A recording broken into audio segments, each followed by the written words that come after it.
താങ്കൾ തന്നെ പറഞ്ഞു തദ്ദേശ തെരഞ്ഞെടുപ്പ് വരികയാണ്. ഈ തെരഞ്ഞെടുപ്പിന് മുന്നോടിയായി ഈ നടക്കുന്ന സമരങ്ങൾ ഒരു തിരിച്ചടിയായി മാറും തോന്നുന്നു. അങ്ങനെ ഒരു തിരിച്ചടിയായി മാറും തോന്നുന്നില്ല. ഈ സമരം പരിഹരിക്കേണ്ടതല്ലേ? ഏത് സമരവും ശ്രദ്ധിക്കേണ്ടതാണ്, അതിന് പരിഹാരം കണ്ടെത്താൻ ശ്രമിക്കേണ്ടതാണ്. ഇവിടെ കേന്ദ്ര ഗവൺമെന്റിന്റെ ഒരു സ്കീമാണ്. കേന്ദ്ര ഗവൺമെന്റ് തീരുമാനിക്കേണ്ടതാണ് മുഖ്യ വിഷയങ്ങൾ. അത് ചൂണ്ടിക്കാണിച്ചിട്ട് ദൗർഭാഗ്യവശാൽ സമരരംഗത്തുള്ള സഹോദരിമാർക്ക് അത് സ്വീകാര്യമായി തോന്നുന്നില്ല. ഈ ആശാ വർക്കർമാരെന്ന് പറഞ്ഞാൽ 30,000-ൽ താഴെയുണ്ട്. ഒരുപാട് സംഘടനകൾ അവിടെ പ്രവർത്തിക്കുന്നുണ്ട്. അവരെ ബാധിക്കുന്ന ഗൗരവമുള്ള ഒരു പ്രശ്നത്തിന്മേൽ കൊണ്ട് സമരം സാധാരണഗതിയിൽ ആ രംഗത്തുള്ള സംഘടനകൾ കൂട്ടായിട്ട് ആലോചിച്ച് നമുക്ക് ഇതിനെല്ലാം പരിഹാരം കണ്ടെത്താൻ വേണ്ടി കൂട്ടായിട്ട് സമരം വേണ്ടേ എന്നാണ് ആലോചിക്കേണ്ടത്. അവരെങ്ങനെ സമരം ചെയ്യണമെന്ന് ഞാൻ ഉദ്ദേശിക്കേണ്ട കാര്യമില്ല. പല സംഘടനകളുള്ളത് ഒരു സംഘടന ഒറ്റയ്ക്കൊരു സമരം ചെയ്യാൻ പാടില്ല എന്നുള്ള നിരോധനവും ഞാൻ ഏർപ്പെടുത്തുന്നില്ല. പക്ഷെ നമ്മൾ ആലോചിക്കേണ്ട ചില കാര്യങ്ങളാണ് ഞാൻ പറയുന്നത്. ഇപ്പം CPM പാർട്ടി കോൺഗ്രസ് ഒരു സമരത്തിന്റെ പണിമുടക്കിന്റെ കാര്യങ്ങൾ ചർച്ച ചെയ്തിട്ട് മെയ് 20-ാം തീയതി ദേശീയ ട്രേഡ് യൂണിയനുകളെല്ലാം കൂടി പണിമുടക്കിനെ ആഹ്വാനം ചെയ്തു. INTUC ഉണ്ട്, AITUC ഉണ്ട്, CIT ഉണ്ട്, അങ്ങനെ 7-8 ദേശീയ ട്രേഡ് യൂണിയനുകൾ ചേർന്നിട്ടാണ്. അപ്പൊ വേറെ യൂണിയൻ പറയുകയാണ് അതിനേക്കാൾ അപ്പുറത്ത് 2-3 ഡിമാൻഡുകളും കൂടെ കൂട്ടി ഞങ്ങളുടെ അഖിലേന്ത്യാ പണിമുടക്ക് നടത്താൻ പോകുക, ഇവരുടെ കൂടെ ഒന്നും ഞങ്ങൾ കൂടുന്നില്ല, പറയാൻ അവകാശമുണ്ട്. പക്ഷെ ഏത് ജനവിഭാഗത്തിന്റെയും ആവശ്യങ്ങൾ അവ ന്യായമാണെങ്കിൽ, പ്രായോഗികമായി അവ നേടിയെടുക്കാൻ കഴിയുന്നതാണെങ്കിൽ അവയ്ക്ക് പരിഹാരം കണ്ടെത്താൻ വേണ്ടി സാധ്യമായത്ര വിപുലമായ കൂട്ടുകെട്ട് ആ മേഖലയിൽ രൂപപ്പെടുത്തുകയാണ് വേണ്ടത്. എന്തുകൊണ്ട് ഈ ആശാ വർക്കർമാരുടെ പ്രശ്നങ്ങളുമായി ബന്ധപ്പെട്ട് ഈ രംഗത്തുള്ള മറ്റ് പ്രധാനപ്പെട്ട സംഘടനകൾക്കൊന്നും ഇല്ലാത്ത താല്പര്യം ഇവർ മാത്രമായി ഒരു സമരം നടത്തി പരിഹരിക്കും എന്ന് കരുതുന്നു. 2, ഏറ്റവും പ്രധാനപ്പെട്ട കാര്യം, മർമ്മപ്രധാനമായ കാര്യം, കേന്ദ്ര ഗവൺമെന്റാണ് ഇതിലെ പ്രധാനപ്പെട്ട കാര്യങ്ങളെല്ലാം തീരുമാനമെടുക്കേണ്ടത്. പക്ഷെ ഇവർ സമരം നടത്തുന്ന സെക്രട്ടേറിയറ്റ് മുമ്പില്ല. സെക്രട്ടേറിയറ്റ് സമര കേന്ദ്രമാണ്. ഇതിൽ തീരുമാനം എടുത്ത് നാളെ തന്നെ സമരം അവസാനിപ്പിക്കാൻ തക്ക സഹകരണം നടത്താൻ പറ്റുന്നത് കേന്ദ്ര ഗവൺമെന്റിലെ നേതാക്കന്മാർക്കാണ്. കേന്ദ്ര ഗവൺമെന്റ് ഒരു മന്ത്രി വരുന്നു, ഇവർ ആവേശപൂർവ്വം അദ്ദേഹത്തെ സ്വീകരിക്കുന്നു. ആ കേന്ദ്രമന്ത്രി ഇവരുമായി പാട്ടുപാടുക എന്തൊക്കെ ചെയ്യുന്നു, അതിനെല്ലാമുള്ള അവകാശമുണ്ട്. അദ്ദേഹം കലാകാരനല്ലേ, എന്റെ സുഹൃത്താണ്. പക്ഷേ അദ്ദേഹത്തോട് ഒരു പരാതി ഇവർക്ക് പറയുന്നില്ല. പലതരം പരാതി പറഞ്ഞിട്ടുണ്ടോ? പക്ഷെ അദ്ദേഹമാണ്, കേന്ദ്ര ഗവൺമെന്റാണ് ഈ വിഷയം പരിഗണിക്കേണ്ടത്. കേരളത്തിൽ ആശാ വർക്കർമാർക്ക് 1000 രൂപ കിട്ടിയിരുന്നത് 7000-ആയിട്ട് ഉയർത്തിയതിൽ LDFന്റെ സംഭാവന എന്താണ്, UDFന്റെ സംഭാവന എന്താണ് എന്ന് എല്ലാവർക്കും അറിയാം. ഒരർത്ഥത്തിൽ ഈ സെക്രട്ടേറിയറ്റിന് മുമ്പിൽ സമരം ചെയ്യുന്ന സഹോദരിമാരോട് എനിക്ക് നന്ദിയുണ്ട്. ഈ കാര്യങ്ങളെല്ലാം LDF ഗവൺമെന്റ് ശമ്പള വർധനവിന് എന്ത്, അവരുടെ പ്രതിഫലം വർദ്ധിപ്പിക്കാൻ എത്ര 1000 രൂപ സംഭാവന ചെയ്തു, UDFന്റെ കാലത്തെ സംഭാവന എന്താണ്, ഈ വസ്തുതകളൊക്കെ യഥാർത്ഥത്തിൽ കേരളീയ സമൂഹം കൂടുതൽ തിരിച്ചറിഞ്ഞത് ഈ സെക്രട്ടേറിയറ്റിനുള്ളിലെ ആശാ വർക്കർമാരുടെ സമരവുമായി ബന്ധപ്പെട്ട ചർച്ച വഴിയാണ്. അപ്പൊ അക്കാര്യത്തിൽ ഞാൻ അവരോട് നന്ദി പറയുകയാണ്. തുറന്ന കത്ത് എഴുതിയിട്ടുണ്ട്, ഇടപെടൽ ആവശ്യത്തിലുണ്ടാവണം സമരം തീർക്കാൻ തുറന്ന കത്തുണ്ട്. സമരക്കാരോട് ഉച്ചഭാവം, അതായത് പ്രതിപക്ഷത്തിരിക്കുമ്പോൾ സമരവും ഭരണപക്ഷത്തിരിക്കുമ്പോൾ ആ ചെയ്ത കാര്യങ്ങളെല്ലാം നടപ്പിലാക്കുകയും ചെയ്യുന്ന ഒരു സമീപനം തുടർന്നു വരുന്നത് ഇടതുപക്ഷം, പ്രത്യേകിച്ച് CPM-ന്റെ നേതൃത്വത്തിലുള്ള കേരള സർക്കാർ. അങ്ങനെ ഉണ്ടാകുന്ന സമയത്ത് ഇത്തരം സമരം ചെയ്ത ആളുകളോടുള്ള നേതാക്കളുടെ സമീപനം ഇപ്പോൾ അങ്ങ് പറഞ്ഞത് അഭിനന്ദിക്കുന്നു. പല കാര്യങ്ങളെയും വിളിച്ചിട്ട് കൊണ്ടുവരാൻ ഇവർക്ക് കൂട്ടിക്കൊടുത്ത ഓണത്തിന്റെ കാര്യങ്ങൾ പൊതുസമൂഹത്തിൽ വിളിച്ചു പറയാനൊക്കെ അവസരം ഒരുക്കി തന്നെ നന്ദി പറയും. പക്ഷേ പാർട്ടി ജനറൽ സെക്രട്ടറി എന്നുള്ളത് താങ്കളുടെ കീഴ്ഘടകങ്ങളിലുള്ള നേതാക്കളെല്ലാം ഇവരെ വളരെ സമൂഹത്തിൽ പുച്ഛിച്ചു തള്ളുന്ന ഒരു സമീപനമുണ്ട്. രണ്ടാമത് ഇതിന് വളരെ ചേർത്ത് വയ്ക്കുന്ന സമീപനം, ഒരു സഹകരണ ബാങ്കിന്റെ പ്രസിഡന്റ് മുതൽ പാർട്ടിയുടെ വിവിധ തലങ്ങളിലുള്ള ആളുകൾ, പാർട്ടിയുടെ വിവിധ ഭരണപരമായ കാര്യങ്ങൾ കൈയാളുന്ന ആളുകൾ ചില തെറ്റായ കാര്യങ്ങളിൽ അച്ചടക്ക നടപടി നേരിട്ട് ആ സ്ഥാനങ്ങളിൽ നിന്ന് മാറ്റി നിർത്തപ്പെടും, പാർട്ടിയുടെ ഘടകങ്ങളിൽ നിന്ന് മാറ്റി നിർത്തപ്പെടും. പക്ഷെ ഭരണപരമായ കാര്യങ്ങളെല്ലാം തുടരുകയും ചെയ്യും. അപ്പൊ പാർട്ടി തന്നെ എടുക്കുന്ന ഒരു തെറ്റുകാരനെ കണ്ടെത്തുന്ന ഒരു നേതാവോ അല്ലെങ്കിൽ ഒരു ബാങ്കിന്റെ പ്രസിഡന്റ് ആവട്ടെ, ഏത് തരത്തിലുള്ള ആളാവട്ടെ, ആ ആള് പൊതുസമൂഹത്തിലെ ആ സ്ഥാപനങ്ങളുടെ മേൽത്തട്ടിൽ ഇരുന്നുകൊണ്ട് അതെല്ലാം കൈകാര്യം ചെയ്തുകൊണ്ടിരിക്കുകയാണ്. പ്രത്യേകിച്ച് കോടിക്കണക്കിന് രൂപ കൈകാര്യം ചെയ്യുന്ന പല കോർപ്പറേഷനുകളും. അപ്പൊ അത് പൊതുസമൂഹത്തിന് കൊടുക്കുന്ന പാർട്ടിയുടെ സന്ദേശമാണ്. ആദ്യമായി പറഞ്ഞത് ഈ പുച്ഛമായ ഭാഷയിൽ സംസാരിച്ചു എന്നെല്ലാം പറഞ്ഞു. എന്തായാലും ഞാനിപ്പം അതിനെ കുറിച്ച് പ്രതികരിക്കുമ്പോൾ ഇതെല്ലാം അത്തരത്തിൽ ഒരു വിമർശനം ഉന്നയിക്കാൻ കാരണമായത് ആരുടെ ഏത് ഭാഷാ പ്രയോഗമാണ് തുടങ്ങിയ കാര്യങ്ങൾ എനിക്ക് അറിഞ്ഞൂടാ. പൊതുവിലൊരു കാര്യം ഞാൻ പറയാം. എന്റെ സുഹൃത്ത് പറഞ്ഞ ആരോപണം ശരിവെച്ചുകൊണ്ടല്ല, പാർട്ടിയിൽപ്പെട്ട ഏതെങ്കിലും ആൾ അങ്ങനെ പറഞ്ഞു ഞാൻ അംഗീകരിച്ചുകൊണ്ടല്ല. നമ്മൾ ഏത് കാര്യത്തെ കുറിച്ചും പറയുമ്പോൾ മാന്യമായ ഭാഷ ഉപയോഗിക്കണമെന്നതിനകത്ത് യാതൊരു സംശയമില്ല. ഉച്ചവും ഒന്നും നമ്മള് ശരിയോ തെറ്റോ ആയ ഒരു സമരം നമുക്ക് യോജിപ്പുള്ളതാകാം, വിയോജിപ്പുള്ളതാകാം. അതിനെ മോശമായ ഭാഷയിൽ ഒരിക്കലും വിശേഷിപ്പിക്കാൻ പാടില്ല എന്ന് തന്നെയാണ് എന്റെ അഭിപ്രായം. പിന്നെ ആളുകളുടെയൊക്കെ ശൈലികൾ വ്യത്യസ്തമാണ്. ആ ശൈലിയിലുള്ള വ്യത്യാസം പുച്ഛമാണെന്ന് തോന്നുന്ന തരത്തിലുള്ള പ്രയോഗങ്ങൾ ഉണ്ടായി എന്ന വിലയിരുത്തലിലേക്ക് നമ്മൾ അയച്ചു വന്നു. രണ്ടാമത് പറഞ്ഞ കാര്യം, ഈ ചില തെറ്റിന്റെ അടിസ്ഥാനത്തിൽ ചില നടപടിക്ക് വിധേയരാക്കിയ ഒരാള് മറ്റു ചില ചുമതലകൾ തുടരാൻ അനുവദിച്ചു എന്നുള്ളതാണ്. ഈ തെറ്റ് തിരുത്താൻ വേണ്ടിയുള്ള ശിക്ഷാ നടപടി എടുത്താൽ അതിന്റെ അർത്ഥം അതിന്റെ ഭാഗമായി അവരെ പൂർണ്ണമായി നശിപ്പിച്ച് കളയുക എന്നൊരു സമയം വിളിക്കാൻ. ഇതിൽ നമ്മുടെ സമൂഹത്തിൽ നമ്മുടെ സഹോദരന്മാരല്ലേ ഇവരില്ല. അപ്പം ഈ ശിക്ഷ എന്ന് പറയുന്നത് ആനുപാതികമായിരിക്കും, അനുപാതരഹിതമായിക്കൂടാ, അനുപാതരഹിതവുമായിക്കൂടാ, അനുതാപരഹിതവുമായിക്കൂടാ. അപ്പൊ നമ്മള് പിന്നെ ഒരാൾ തെറ്റ് ചെയ്തു, അതിന് അദ്ദേഹത്തെ ഇക്കാര്യം ഇവിടെ നിന്നൊന്ന് മാറ്റി നിർത്താം, മറ്റേ സ്ഥലത്ത് അദ്ദേഹം തുറന്നുണ്ട്. അങ്ങനെ ആ ഒരു സമീപനം മാനുഷികമായ ഒരു സമീപനമാണ്. അത്തരം സമീപനമായിരിക്കണം ഉത്തരവാദിത്തപ്പെട്ട രാഷ്ട്രീയ നേതൃത്വം സ്വീകരിക്കുന്നത്.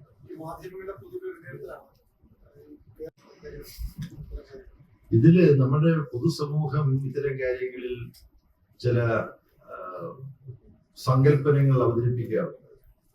കമ്മ്യൂണിസ്റ്റ് പാർട്ടിയെ സംബന്ധിച്ചിടത്തോളം ആരും ആരുടെയും മുകളിലുള്ള നേതാവല്ല. 10 ലക്ഷത്തിലധികം സഖാക്കൾ ഈ പാർട്ടിയിലുണ്ട്. ആ 10 ലക്ഷത്തിലധികം വരുന്ന സഖാക്കളും ഈ പാർട്ടിയെ സംബന്ധിച്ചിടത്തോളം ഒരുപോലെ മൂല്യമുള്ളവരാണ്.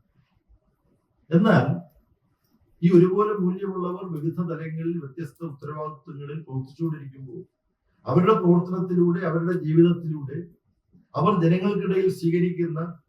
ജനങ്ങൾക്കിടയിൽ അവർക്ക് ലഭിക്കുന്ന ചില സ്വീകാര്യതയുണ്ട്. ഇപ്പൊ ഗൗരിയമ്മ കമ്മ്യൂണിസ്റ്റ് പാർട്ടിയുടെ സംഘടനാ സംവിധാനത്തിൽ സംസ്ഥാന സെക്രട്ടേറിയറ്റ് വരെ ആയിട്ടുള്ളൂ. കേന്ദ്ര കമ്മിറ്റിയിൽ പോലും ആയിട്ടില്ല. ഇപ്പൊ കേന്ദ്ര കമ്മിറ്റി അംഗമായിട്ടില്ല, അല്ലെ പോളിറ്റ് ബ്യൂറോ മെമ്പർ ആയിട്ടില്ല ഗൗരിയമ്മ എന്നതിന്റെ പേരിൽ ഗൗരിയമ്മയ്ക്ക് കേരളീയ സമൂഹത്തിൽ ജനമനസ്സുകളിൽ എന്തെങ്കിലും ഒരു ഇടിവുണ്ടോ? ഇല്ല.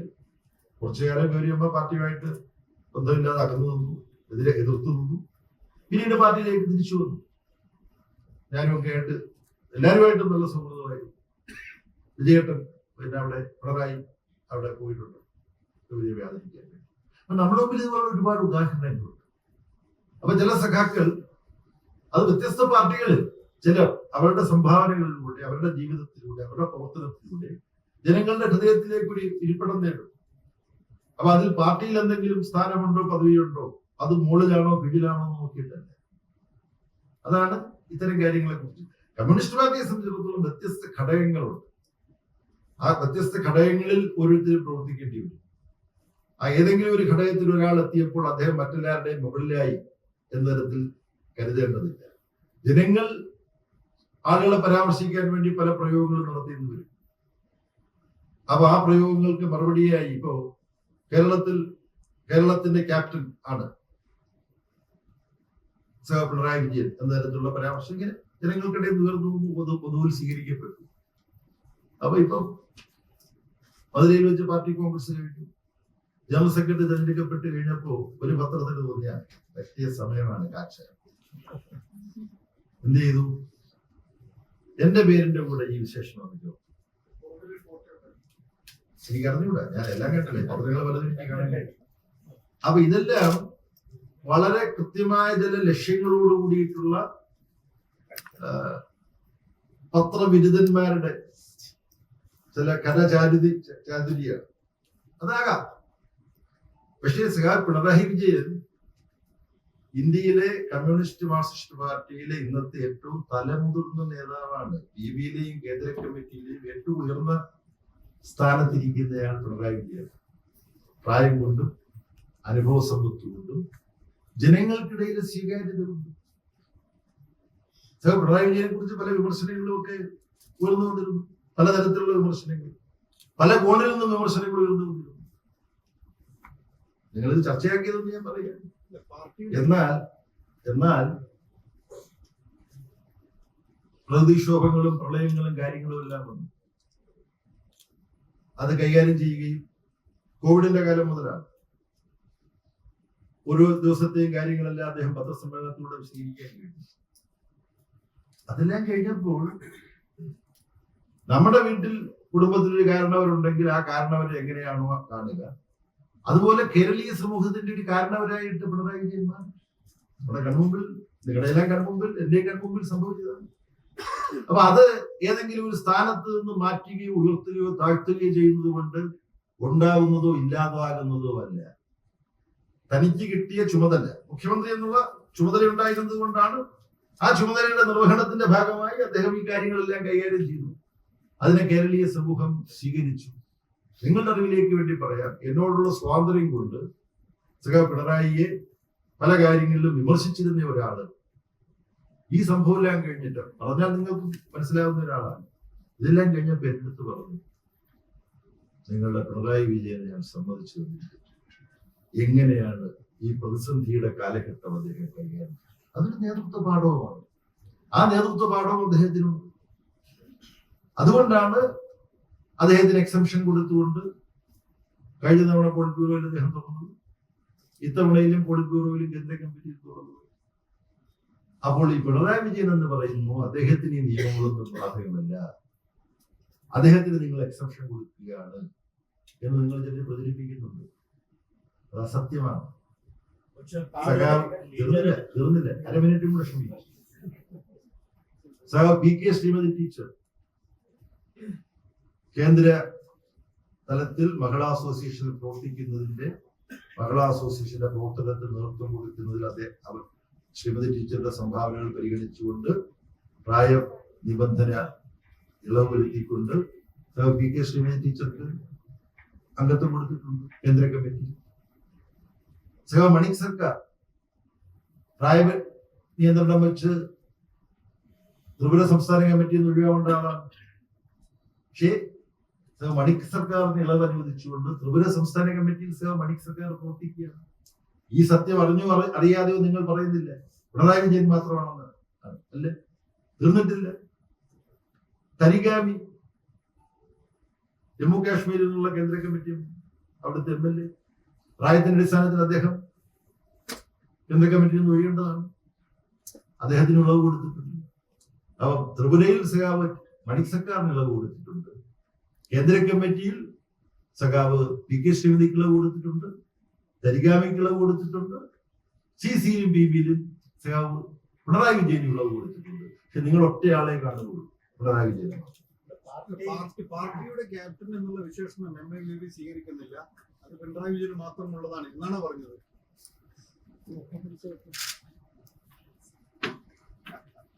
ഒരാൾക്ക് മാത്രമുള്ളതാണെന്നോ ഞാൻ സ്വീകരിക്കുന്നില്ല എന്നോ അല്ല പറഞ്ഞത്. ഇത്രയും ഞാൻ വിശദീകരിച്ചത് സംക്ഷിപ്തമായി പറയാം.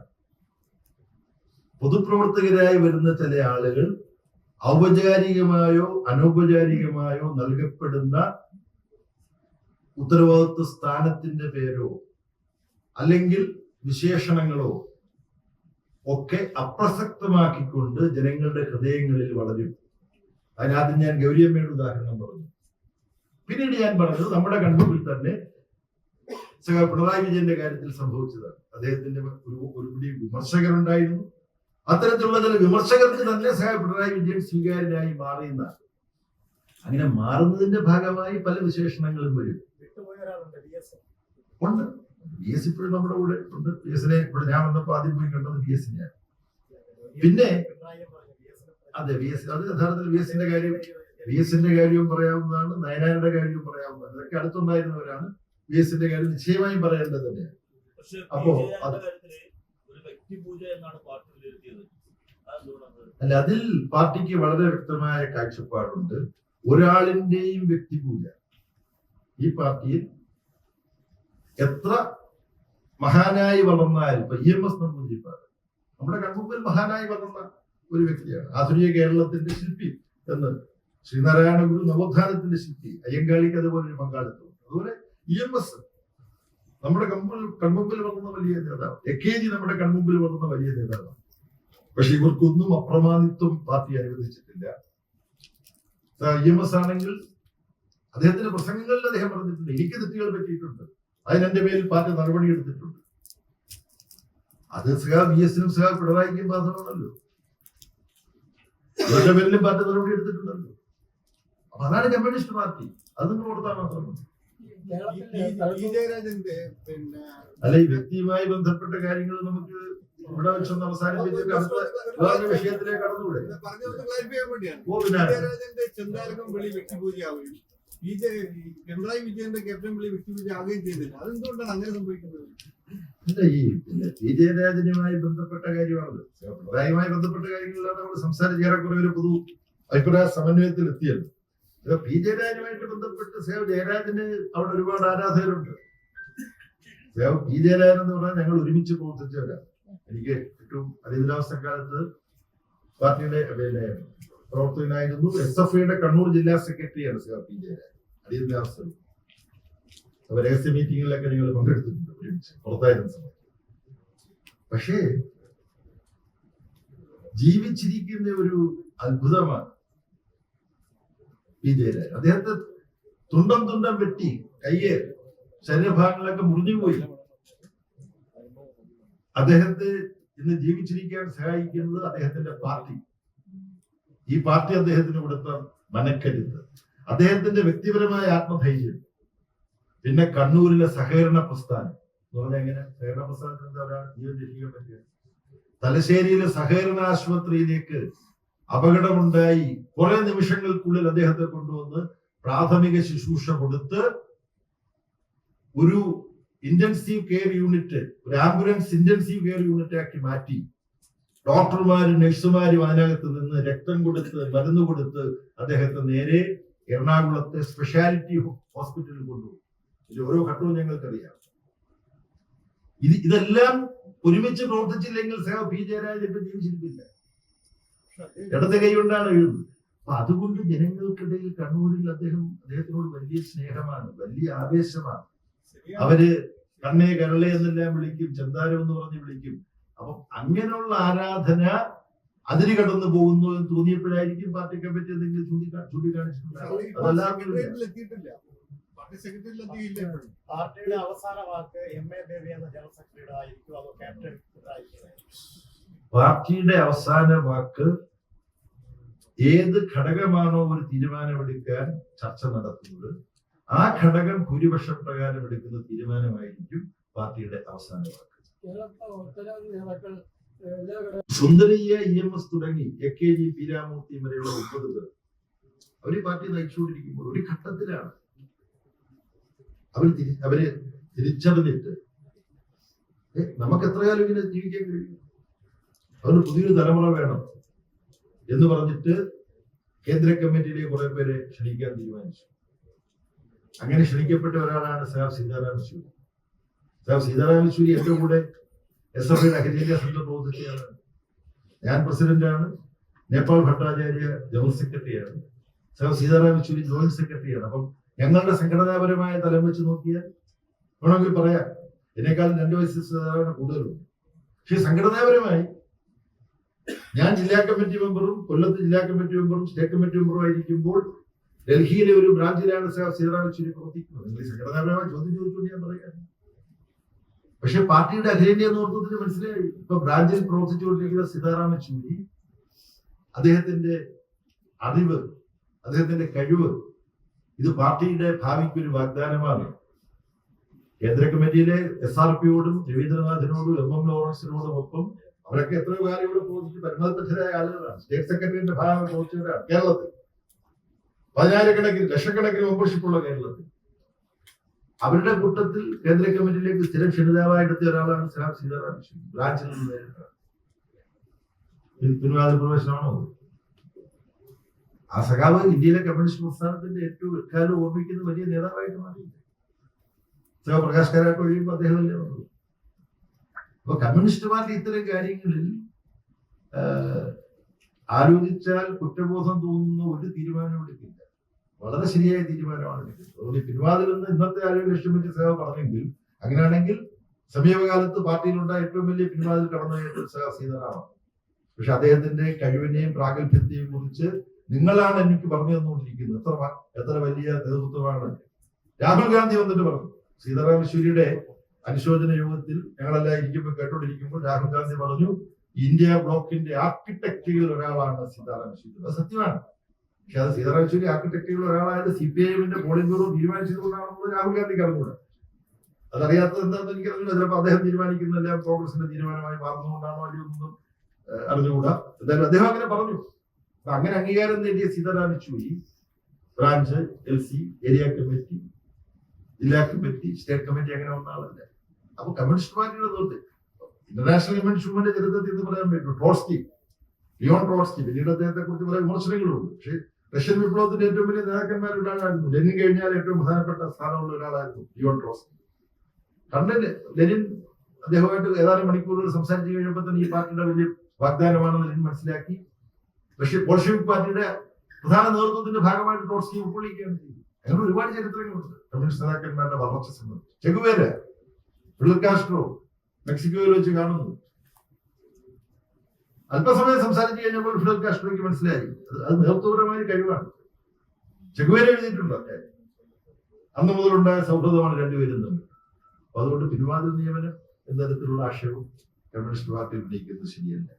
നമുക്ക് വളരെ നീണ്ടുപോയി അല്ലേ? ഒരു ചോദ്യം. ഇപ്പോ അങ്ങേനെ പറഞ്ഞു ഇന്ത്യ ബ്ലോക്കിന്റെ യോഗം കൂടുതല ഇതുവരെ കൂടിയിട്ടില്ല എന്നൊരു സ്റ്റേറ്റ്മെന്റ് ഓഫ് ഫാക്ട് ആണ് ഞാൻ പറഞ്ഞത്. അപ്പൊ അതുകൊണ്ട് ഇപ്പോ ഈ ബീഹാർ ഉൾപ്പെടെയുള്ള തെരഞ്ഞെടുപ്പുകൾ വരുന്ന സാഹചര്യത്തിൽ പ്രതിപക്ഷ വോട്ട് ഭിന്നിക്കാതിരിക്കുന്നത് ലക്ഷ്യം വെച്ച് ഇന്ത്യ ബ്ലോക്കിലെ യോഗം കൂടാനും അത് വീണ്ടും ഒരുമിപ്പിക്കാനും CPM-ന്റെ ജനറൽ സെക്രട്ടറി മുൻകൈ. ഇതിന് ഞാൻ പറയുന്ന ഉത്തരം ഗുജറാത്തിലെ പേപ്പറുകൾ വരുമെന്ന് ഉറപ്പുണ്ടോ?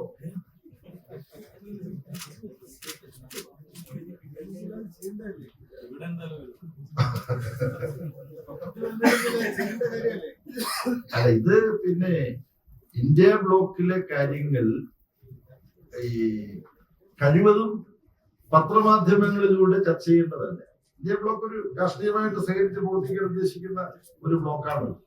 അതുകൊണ്ട് അതുമായി ബന്ധപ്പെട്ട കാര്യങ്ങൾ ഞങ്ങൾക്ക് പരസ്പരം സംസാരിക്കാൻ കിട്ടുന്ന അവസരങ്ങളിൽ സംസാരിക്കുക. കോൺഗ്രസിലെ പ്രധാനപ്പെട്ട പല നേതാക്കന്മാർ ഞങ്ങളോട് സംസാരിക്കാറുണ്ട്. ഇപ്പൊ തന്നെ പാർട്ടി കോൺഗ്രസ് കഴിഞ്ഞപ്പോ കോൺഗ്രസിലെ പല നേതാക്കന്മാരെ ഫോണിൽ വിളിച്ച് സംസാരിച്ചിട്ടുണ്ട്. മലയാളികളല്ലാത്ത നേതാക്കന്മാരെ വിളിച്ചിട്ടുണ്ട്. അപ്പൊ അവരൊക്കെയായിട്ട് ആശയങ്ങൾ നടത്താൻ കഴിയും. അപ്പൊ നിങ്ങളുടെ ഈ ഒരു വികാരം വളരെ പ്രധാനപ്പെട്ടതാണ്. ഈ കടുത്ത മുതലാളിത്ത ചൂഷണം നടക്കുന്ന ഈ സമൂഹത്തിൽ ജീവിച്ചുകൊണ്ട് നിങ്ങൾക്ക് ഈ വ്യവസ്ഥക്കെതിരായിട്ട് എങ്ങനെ സമരം ചെയ്യാൻ കഴിയുമെന്നാണ് ചോദിക്കുന്നത്. മാർസിന്റെ വളരെ പ്രസിദ്ധമായ ഒരു നിരീക്ഷണമുണ്ട്. മുതലാളിത്ത വ്യവസ്ഥയിൽ ജീവിച്ചുകൊണ്ടാണ് നിങ്ങൾ മുതലാളിത്തത്തിനെതിരായിട്ട് സമരം ചെയ്യുക. അപ്പം ഇവിടെ മുഖ്യമന്ത്രിയുടെ മകളോ മകനോ ആയി പോയി എന്നുള്ളത് കൊണ്ട് പഠിക്കാൻ പാടില്ല എന്നില്ലല്ലോ. അവർ പഠിക്കുന്നു, അവർ ചില യോഗ്യതകൾ നേടുന്നു. എന്റർപ്രണർഷിപ്പ് നമ്മുടെ സമൂഹത്തിൽ അംഗീകരിക്കപ്പെട്ടിട്ടുള്ളതാണ്. അവരുടെ പഠനത്തിന്റെ അടിസ്ഥാനത്തിൽ അവർ ഒരു പിന്നെ എക്സ്ട്രാ ലോജിക് എന്ന് പറഞ്ഞ് ഒന്ന് സ്ഥാപിക്കും. CMRL എന്ന് പറയുന്ന ഒരു കമ്പനി ഇവിടെ പ്രവർത്തിക്കുന്നത് നിയമപരമായി പ്രവർത്തിക്കുന്ന കമ്പനിയാണ്, നിയമവിരുദ്ധമായി പ്രവർത്തിക്കുന്ന കമ്പനിയാണ്. ആ കമ്പനിക്ക് ചില സേവനങ്ങൾ കൊടുക്കാൻ ഈ സ്ഥാപനം തയ്യാറാകും. അതിന് മാസം 5 ലക്ഷം രൂപ അവർ കൊടുക്കുന്നു. അത് കൊടുക്കുന്നത് ആ തുക കൊടുക്കാൻ തീരുമാനിച്ചത് കണക്കിനകത്തുണ്ട്. ബാങ്ക് ട്രാൻസ്ഫർ ആണ്. ആ പൈസ ഇവർക്ക് കിട്ടുന്നു. ആ കിട്ടുന്ന പൈസയ്ക്ക് ഇവർ നികുതി അടയ്ക്കും. ഇതെല്ലാം നടക്കും. പിന്നെ വാദിക്കാവുന്ന ഒന്ന്, ഇതെല്ലാം ഇവർക്ക് തന്നെ ഈ മുഖ്യമന്ത്രിയുടെ മകളുടെ കമ്പനിയിൽ നിന്ന് തന്നെ ഈ സേവനം സ്വീകരിച്ചുകൊണ്ട് ഇങ്ങനെ ഒരു 5 ലക്ഷം രൂപ വീതം മാസം ഈ സേവനത്തിന് കൊടുക്കുന്ന ഈ അറേഞ്ച്മെന്റ് എന്ന് പറഞ്ഞാൽ യഥാർത്ഥത്തിൽ ഇങ്ങനെ ഒരു 5 ലക്ഷം രൂപ വീതം മാസം സേവനത്തിന് പ്രതിഫലമായി കിട്ടുന്നത് വഴി ആ വ്യക്തിയുടെ അച്ഛൻ മുഖ്യമന്ത്രിയായിരിക്കുന്ന ഗവൺമെന്റിൽ നിന്നും നിയമപരമല്ലാത്ത ചില സഹായം ഈ കമ്പനിക്ക് കിട്ടുന്നുണ്ട്. അതിനു വേണ്ടിയിട്ടാണ്. അങ്ങനെ എന്ത് സഹായമാണ് പിണറായി വിജയൻ ഗവൺമെന്റിൽ നിന്നും ഈ കമ്പനിക്ക് കിട്ടിയതെന്ന് ഇവിടെ ഇതുവരെ ഒരു സ്ഥലത്തും തെളിയിക്കും. ഇതാണ് വസ്തുത. ഇത്ര ലളിതമായി മനസ്സിലാക്കാൻ കഴിയുന്ന ഒരു കാര്യം പിണറായി വിജയനെ ആക്രമിച്ച് അപകീർത്തിപ്പെടുത്താൻ ഒരു മാർഗവുമില്ല എന്ന് കാണുമ്പോൾ ശരി എങ്കിൽ മകളെ ലക്ഷ്യം വെക്കാതെ വളരെ മനുഷ്യത്വരഹിതമായ ഒരു സമീപനമാണ് ഇത്തരത്തിൽ ഉണ്ടാകുന്നത്. ഞാൻ ഈ പറഞ്ഞത് ആ കോൺഫ്ലിക്ട് ഓഫ് ഇൻട്രസ്റ്റിന്റെ കാര്യത്തിനാണ് ഞാൻ പറഞ്ഞത്. മുതലാളിത്ത സമൂഹത്തിൽ ജീവിച്ചുകൊണ്ട് മുതലാളിത്തത്തിനെതിരായിട്ട് സമരം ചെയ്യുക. അവിടെ ഒരു കോൺഫ്ലിക്ട് ഓഫ് ഇൻട്രസ്റ്റ് ഉണ്ട്. എന്തിനു പിന്നെ നിങ്ങൾ ഈ മുതലാളിത്ത സമൂഹത്തിൽ ജീവിക്കുന്നു? നിങ്ങൾ ഇതിനെതിരാണെങ്കിൽ നമ്മൾ യുക്തിയുക്തമായിട്ട് ഈ കാര്യങ്ങളെ കാണുക. പക്ഷെ സർക്കാർ ഈ മാസം 5 ലക്ഷം രൂപ വാങ്ങുമ്പോഴും എന്ത് സേവനമാണ് എക്സലൻസ് നൽകിയതെന്ന് ഒരു ഉത്തരവുണ്ടായിട്ട് ഇതുവരെ അല്ല അത് സംബന്ധിച്ച് ഇപ്പൊ അന്വേഷണങ്ങൾ നടക്കുകയല്ലേ. അതിന് റിപ്പോർട്ടെല്ലാം ഒന്നും കൊടുത്തിട്ടില്ലെന്നാണ് ഇപ്പോൾ ഇതിനകത്ത് യുക്തിരഹിതമായ യാതൊന്നുമില്ല എന്നുള്ളതാണ് എന്റെ അഭിപ്രായം. എന്റെ സുഹൃത്ത് പറയുന്നത് പോലെ അങ്ങനെ 5 ലക്ഷം രൂപ ഒരു സേവനവും നൽകാതെയാണ് കൊടുത്തത് എന്നുണ്ടെങ്കിൽ, അങ്ങനെ കൊടുക്കണമെങ്കിൽ, അവിടെ ഞാൻ പറഞ്ഞത് ഇത് പരസ്പര ബന്ധമാണ്, അങ്ങനെ കൊടുക്കണമെങ്കിൽ മറ്റെന്തോ ഒരു സഹായം ഇനി കിട്ടണം, കുട്ട്രോക്കോ. അതെന്താണ്? അങ്ങനെ എന്തെങ്കിലും കിട്ടിയിട്ടുണ്ടോ പിണറായി വിജയൻ ഗവൺമെന്റ്? അത് തെളിയിക്കണ്ടേ? അല്ല പിന്നെ വെറുതെ ഒന്ന് സന്തോഷിപ്പിക്കാൻ വേണ്ടി ഇങ്ങനെ കൊടുത്തുകൊണ്ടിരിക്കുക. അതൊരു മുതലാളിയും ചെയ്യും. അങ്ങനെ സന്തോഷിപ്പിക്കാൻ വേണ്ടി പൈസ കിട്ടാനാണെങ്കിൽ അത്ര വിലയിടിഞ്ഞയാളാണോ പിണറായി വിജയൻ? ഈ ഒരു മാസം 5 ലക്ഷം രൂപ വീതം ഈ കമ്മ്യൂണിസ്റ്റ് പാർട്ടിയെ സംബന്ധിച്ചിടത്തോളം ആളുകളുടെ ആരോപണമൊന്നും വരേണ്ട കാര്യമില്ല. അവർ തെറ്റ് കണ്ടെത്തിയാൽ നടപടിയെടുക്കാൻ. അവിടെയാണ് വി എസ് അച്യുതാനന്ദൻ നടപടിക്ക് വിധേയനായിട്ടുണ്ട്. നിങ്ങൾ ആരെങ്കിലും എന്തെങ്കിലും ആശയം ഉന്നയിച്ചിട്ടാണോ? അല്ലല്ലോ. പരസ്യമായി ചില നിലപാടുകൾ പറയുകയും പാർട്ടിക്ക് അനുയോജ്യമല്ലാത്ത തത്വങ്ങളിൽ പരസ്യമായി പത്രസമ്മേളനത്തിൽ ഇടപെടുകയും ചെയ്തതിന്റെ പേരിലാണ് ഈ രണ്ടുപേരുടെ പേരിൽ നടപടി എടുത്തത്. ഓർമ്മയില്ലേ നിങ്ങൾക്ക്? അപ്പൊ പത്രമാധ്യമങ്ങളുടെ ഒരു സഹായത്തിന്റെ ആവശ്യമില്ല കമ്മ്യൂണിസ്റ്റ് മാർക്സിസ്റ്റ് പാർട്ടിക്ക്. ആ പാർട്ടിയിലെ ഏറ്റവും സമ്പന്നരായ നേതാക്കന്മാരുടെ പേരിൽ പോലും നടപടിയെടുക്കുക. അപ്പൊ ഇങ്ങനെ എന്തെങ്കിലും അഴിമതിയുടെ പ്രശ്നമുണ്ടെന്നുണ്ടെങ്കിൽ അത് അവഗണിക്കും ഈ പാർട്ടി. അതൊരു സാമാന്യ യുക്തിയല്ല. ഇവിടെ സാമാന്യ യുക്തിയല്ല. എന്താണ് കുട്ട്രോക്കോ? ഇതിന് പ്രതിഫലമായിട്ട് എന്താണ് പിണറായി വിജയൻ ഗവൺമെന്റ് കൊടുത്തിട്ടുള്ളത്? ഒറ്റ അക്ഷരവിനെ കുറിച്ച് പറയാനില്ല. മാത്രമല്ല മറ്റു പല നേതാക്കൾക്കും പണം കൈമാറി കൊടുത്തതിന് തെളിവുകൾ വന്നിട്ടുണ്ട്. ഇവിടെ ഇത് പിണറായി വിജയനല്ല കൊടുത്തിട്ടുള്ളത്, എക്സാലോജിക് എന്നുള്ള കമ്പനിക്കാണ്. അങ്ങനെ ചെയ്യേണ്ട അല്ല, അതെല്ലാം ഇതിനകം തന്നെ വ്യക്തമാക്കപ്പെട്ടതാണ്. അതെല്ലാം സംബന്ധിച്ച് നടക്കട്ടെ. നിങ്ങൾ തന്നെ വെളിപ്പെടുത്തുക.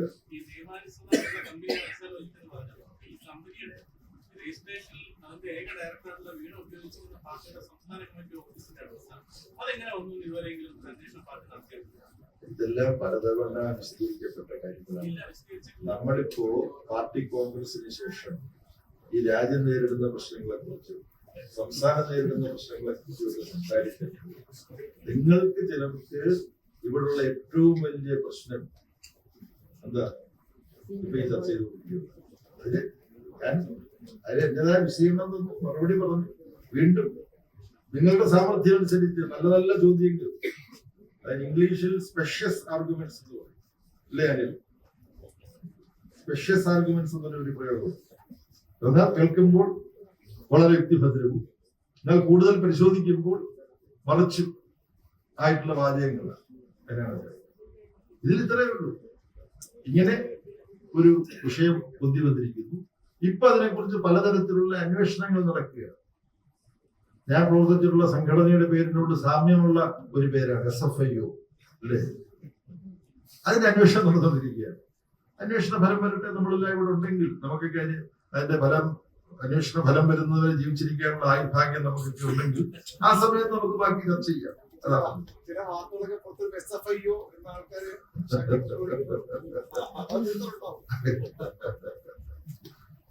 നല്ലൊരു ഫലിതമാണ്.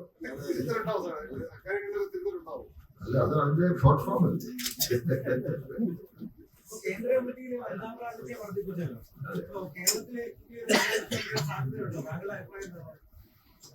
അല്ല, നമ്മള് ഭാവിയിൽ എന്ത് ആരെ ആവും എന്നെല്ലാം ഉള്ളതിനെ കുറിച്ച് നമ്മൾ പ്രശ്നമില്ല. നമ്മൾ ചർച്ച ചെയ്തത് വളരെ ഗൗരവമുള്ള ഒരു വിഷയമാണ്. അത് നാം ജീവിക്കുന്നത് ഒരു ആണധികാര സമൂഹമാണെന്നുള്ളതാണ്.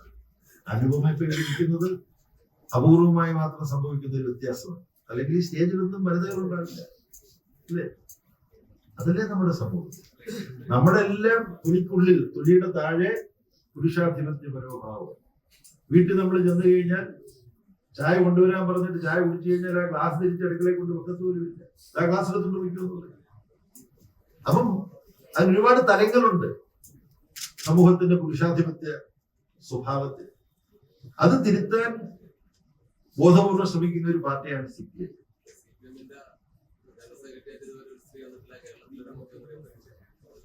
അങ്ങനെ ഒരുപാട് കുറവുകളുണ്ട് കേരളത്തിൽ. നിങ്ങൾക്ക് ഒരു സ്ത്രീ വന്നിട്ടില്ല എന്ന് പറഞ്ഞു കഴിഞ്ഞിട്ട് പിന്നെ അടുത്തതായിട്ട് നിങ്ങൾ പോകുന്ന മുഖ്യമന്ത്രിയുടെ കാര്യത്തിലേക്കാണ്. നിങ്ങൾക്ക് വളരെ താല്പര്യമുണ്ട് മുഖ്യമന്ത്രി. ജില്ലാ സെക്രട്ടറി, ഒരു വനിതാ ജില്ലാ സെക്രട്ടറി ഉണ്ടായിട്ടില്ല. പക്ഷെ വനിതാ സംസ്ഥാന സെക്രട്ടറി ഉണ്ടായിട്ടുണ്ട്. മഹാരാഷ്ട്രയിൽ അഹല്യ രംഗനൊക്കെ ജില്ലാ സെക്രട്ടറിമാരുണ്ടാകുന്നുണ്ട്. ഇത് പോരാ എന്നുള്ളതാണ് കമ്മ്യൂണിസ്റ്റ് മാർക്സിസ്റ്റ് പാർട്ടി സമീപനം. ഇത് പോരാന്ന് പറയുമ്പോൾ യാന്ത്രികമായിട്ടാ ഇതുണ്ടായിട്ടില്ല എന്നുള്ളൊരു പരിഹാരമായിട്ടാ ഇവിടെ ഇരിക്കട്ടെ, അങ്ങനെയല്ല തീരുമാനിക്കുന്നത്. ഇവരെ ബോധപൂർവം കഴിവുള്ള ധാരാളം പേർ വനിതകളുണ്ട്. അവരെ ബോധപൂർവം വളർത്തിക്കൊണ്ടുവരണം. അതിനുള്ള ശ്രമം ഇപ്പോൾ പാർട്ടി നടത്തുക. അതിന്റെ ഭാഗമായിട്ടാണ് കേന്ദ്ര കമ്മിറ്റിയിലെ പ്രാതിനിധ്യം പിന്നെ 17% 20%. ഞങ്ങൾ ചില കാര്യങ്ങൾ തുറന്നു പറയുന്നതുകൊണ്ടൊരു ദോഷവുമില്ല. ബൃന്ദാക്കാരായിട്ടും ഞാനും കൂടെ ഞങ്ങൾ അടുത്തിരുന്ന് സംസാരിക്കുമ്പോഴത്തേക്ക് ഒരു പ്രസിദ്ധീകരണം മറിച്ച് നോക്കുമ്പോൾ അതിനകത്ത് ഗോദാവരി പല്ലേക്കറുടെ ഒരു ചിത്രം വന്നു. ഞങ്ങളൊക്കെ ഒരുമിച്ച് കാണുകയും ഇടപെടുകയും ചെയ്യാൻ അവസരം ഉണ്ടായിട്ടില്ല. ബൃന്ദാക്കാരത്തോട് നമ്മുടെ PV ആദ്യം വരേണ്ടിയിരുന്ന നേതാവാണ്. സത്യമാണ്, പല കാരണങ്ങളാലും വന്നില്ല. ഗൗരിയമ്മ CC പോലും. അപ്പൊ പണ്ട് പല സാഹചര്യത്തിലും നടക്കേണ്ടിയിരുന്ന പോലെ നടക്കാതെ പോയിട്ടുണ്ട്. അത് തിരുത്താൻ വേണ്ടി ബോധപൂർവം സ്വാഭാവികമായി നമ്മൾ സമൂഹത്തെ പരുവപ്പെടുത്തണം, സമൂഹത്തെ ഒരുക്കിയെടുക്കണം, പാർട്ടിയെ ഒരുക്കിയെടുക്കണം. അതിന്റെ ഭാഗമായിട്ടാണ് CPIM പരിപാടി. നിങ്ങളെല്ലാം വായിക്കണമെന്ന് ഞാൻ പറഞ്ഞു കഴിഞ്ഞാലോ, പുള്ളി ചിന്ത പബ്ലിഷേഴ്സിന്റെ പുസ്തക വിൽപ്പനയുടെ കരാറും കൂടെ ഏറ്റെടുത്തിരിക്കുകയാണെന്ന്. പക്ഷെ ഈ തിരുവനന്തപുരത്ത് 2000 ആണ്ടിൽ 4 നൂറ്റാണ്ട് മുമ്പ് CPIM പാർട്ടി പരിപാടി കാലോചിതമാക്കാൻ തീരുമാനിച്ച് ഞങ്ങൾ ചർച്ച ചെയ്തു. അത് കേന്ദ്ര കമ്മിറ്റിയിലുണ്ട്. ഞങ്ങൾ ചർച്ച ചെയ്തിട്ട് ആ പരിപാടിയിൽ ജനകീയ ജനാധിപത്യത്തിന്റെ കാലഘട്ടത്തിലെ കാര്യങ്ങളെ കുറിച്ച് ചർച്ച ചെയ്യുമ്പോൾ കുടുംബ ബന്ധങ്ങൾ ജനാധിപത്യപരമാക്കാൻ ശ്രമിക്കണം എന്നൊരു വാചകം. അത് 1964 പരിപാടിയിലില്ല. അന്ന് ആ കോൺഷ്യസ്നെസ് ഇല്ല, അന്ന് ആ ബോധമില്ല. അപ്പൊ കുടുംബ ബന്ധങ്ങൾ ജനാധിപത്യപരമല്ല. വീട്ടിൽ ചെല്ലുന്നതോടുകൂടി ഭർത്താവ് മുതലാളിയും ഭാര്യ തൊഴിലാളിയുമായി മാറുന്നു. ഇത് മാർക്സ് കൽസം പറഞ്ഞിട്ടുള്ളതാണ്. ആ കാലം മുതൽ തുടരുന്ന ഈ സമ്പ്രദായം ഇന്നും മാറിയിട്ടില്ല. അപ്പൊ ഇതെല്ലാം തിരുത്തേണ്ടതുണ്ട്. ആ തിരുത്തൽ നമ്മൾ ഓരോരുത്തരും വരുത്തേണ്ടതാണ്. നമ്മളിൽ വരുത്തേണ്ടതാണ്, നമ്മുടെ കുടുംബത്തിൽ വരുത്തേണ്ടതാണ്, നമ്മുടെ സമൂഹത്തിൽ വരുത്തേണ്ടതാണ്. അതിന് ആരെങ്കിലും ലക്ഷ്യം വെച്ചുകൊണ്ടൊരു ചോദ്യം ചോദിക്കുകയോ ഇവിടെ എന്തുകൊണ്ട് അത് സംഭവിക്കുന്നില്ല എന്ന് ചോദിക്കുകയോ ചെയ്ത് പരിഹരിക്കേണ്ട ഒരു വിഷയമാണ്. അതിനേക്കാളും വലുതാണ് ഈ പ്രശ്നം. അതാണ് CPIM. അങ്ങനെ വനിതാ ശാക്തീകരണത്തെ കുറിച്ചുള്ള ശരിയായ ഒരു കാഴ്ചപ്പാട് ലക്ഷ്യം വെച്ചുകൊണ്ടുള്ള ചർച്ചയിൽ നമുക്ക് ഇന്നത്തെ ഈ സംവാദം അവസാനിക്കാം.